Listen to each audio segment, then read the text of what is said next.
আসসালামু আলাইকুম সুপ্রিয় শিক্ষার্থীবৃন্দ, আশা করি তোমরা সকলেই ভালো আছো।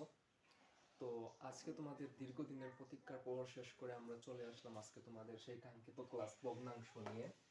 আজকে আমরা আলোচনা করব ভগ্নাংশের বেসিক আলোচনা, অর্থাৎ ভগ্নাংশ সম্পর্কে যে বেসিক জিনিসগুলো আমাদেরকে জানতে হবে ভগ্নাংশের অঙ্ক করতে হলে, সেই বেসিক জিনিসগুলো নিয়ে আমরা আজকে আলোচনা করবো ইনশাআল্লাহ।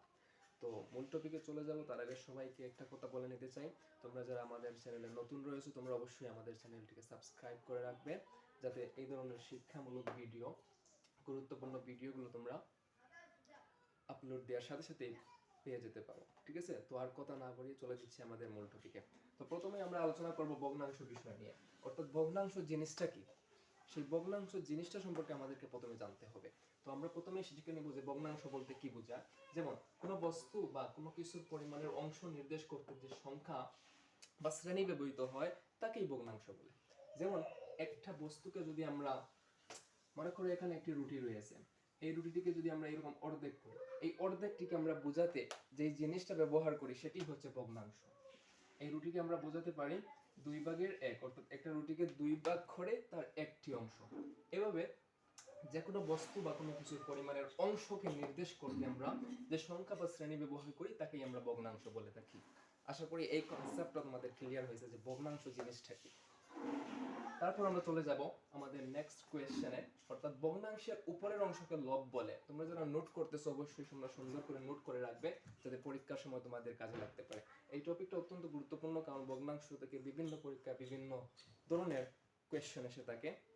প্রতিটি পরীক্ষায় ভগ্নাংশ থেকে একটা বিপুল অঙ্কের মার্ক চলে আসে, তাই আমাদেরকে অবশ্যই এই অধ্যায় সম্পর্কে ভালো একটা ধারণা রাখতে হবে। ঠিক আছে, তো আমরা এবার শুরু করছি আমাদের পরবর্তী টপিক, ভগ্নাংশের উপরের অংশকে লব বলে। যেমন আমরা এখানে একটি ভগ্নাংশ রেখেছি, এই ভগ্নাংশের এই সংখ্যাটিকে আমরা কি বলবো, এই ভগ্নাংশটিকে আমরা হর বলবো, আর এই ভগ্নাংশটিকে আমরা লব বলবো। এই জিনিসটা আমাদেরকে মাথায় রাখতে হবে অবশ্যই। ঠিক আছে, তারপর আমরা চলে যাচ্ছি আমাদের নেক্সট টপিকে, যেমন ভগ্নাংশ কত প্রকার।